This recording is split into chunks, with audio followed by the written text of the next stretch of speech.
Sering kita dengar dalam Al-Quran yang mengatakan kelahiran Nabi menjadi rahmat untuk sekalian alam.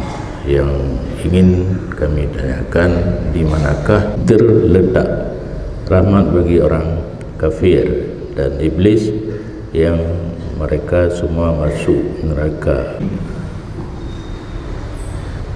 Menyuka iblis hana mati,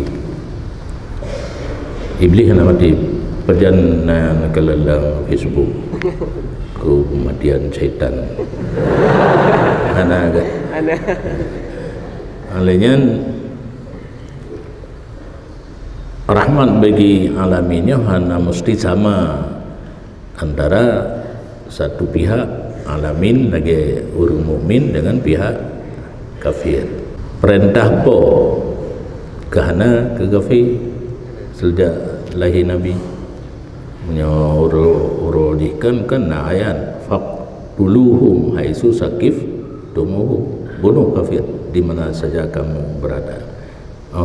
Roh Nabi hanali kecuali di perang lewatnya kafir harbi ita menglangam pemudanya nyan baru ada kala hitun 3 fardu kifayah ada katanya untuk dajak perang kafir. Lelah hal-hal yang berubah semenjak diutuskan Nabi sebagai rahmatan lil alamin, walaupun tidak sama rahmatnya antara mukmin dengan orang kafir. Apa hukum bersalaman dengan sepupu dari nasab ayah dan ibu?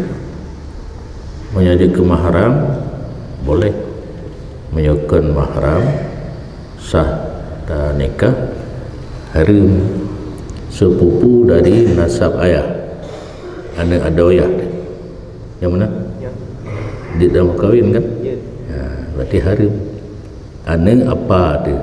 Anak abuah yang lagi ajnabiyah menjadi nang kalan hanjir, bersalaman hanjir, yang ngobrol-ngobrol kau lalau hanjir.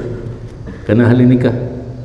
Kenyan kode di hal nikah yang urinang yang harim.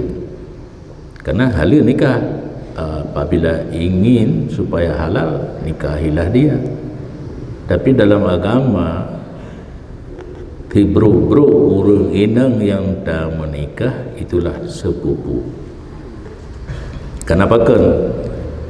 Karena di satu sisi agama membolehkan, tapi di satu sisi kan adik saat kitanya bersetubuh terbayang yang ada waktu syahwat menurun akibat terjadinya pijut.